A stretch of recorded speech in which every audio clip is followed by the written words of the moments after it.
Hi friends, welcome to my channel. ఇక ఇంట్లోంచి వెళ్లిపోయిన రాజుగారిని అయితే గౌతమ్ ఇంటికి అయితే లగేజ్ తో సహా తీసుకుని వస్తూ ఉంటాడు. ఇక ఇంట్లోకి గౌతమ్ రాజుగారిని తీసుకుని రావడం అయితే హాల్లో కూర్చొని చూస్తూ ఉన్న కుటుంబ సభ్యులందరూ కూడా చాలా కోపంగా గౌతమ్ వైపు చూస్తూ ఉంటాడు. ఇక భానుమతి, అర్జున్ ప్రసాద్, అదితి అందరూ కూడా చాలా కోపంగా గౌతమ్ ని చూస్తూ ఉంటారు. ఇక అప్పుడే ఆయేషాలాగా గూర్ఖా వేసుకుని ఉన్న అహల్య కూడా మేడపై నుంచి తన గూర్ఖా పైకి ఎత్తి ఇక కింద జరుగుతుంది అంతా అయితే చూస్తూ ఉంటుంది. ఇక అప్పుడే గౌతమ్ ఇలా అంటూ ఉంటాడు, నాన్న, అహల్య ఇంట్లోంచి వెళ్లిపోవడానికి కారణం రాజుగారు కాదు.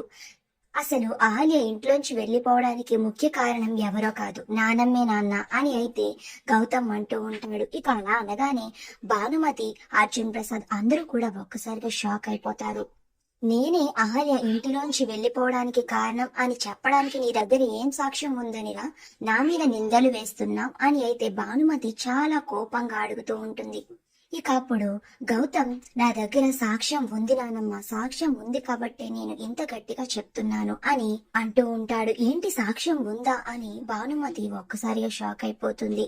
ఇక పైనుంచి చూస్తున్న అహల్య కూడా ఏం సాక్ష్యం ఉంది గౌతమ్ గారి దగ్గర అని ఆలోచనలో పడుతుంది. ఇక అప్పుడే గౌతమ్ ఇలా అంటూ ఉంటాడు, నేను చెన్నై ట్రిప్ కి వెళ్ళినప్పుడు అప్పుడు నా ఫైల్లో నాకు ఒక డాక్యుమెంట్స్ కనిపించాయి.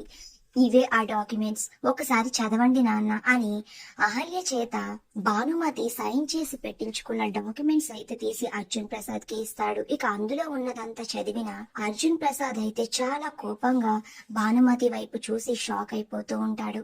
ఇక ఈ డాక్యుమెంట్స్ గురించి వీడికి ఎలా తెలిసింది అని భానుమతి, అహల్య ఇద్దరు కూడా షాక్ అయిపోతారు. మరి ఇప్పుడు భానుమతి అహల్య ఇంట్లోంచి వెళ్లిపోవడానికి కారణం అని తెలుసుకున్న కుటుంబ సభ్యులు అర్జున్ ప్రసాద్, గౌతమ్ అసలు ఇప్పుడు భానుమతిని ఏం చేయనున్నారు?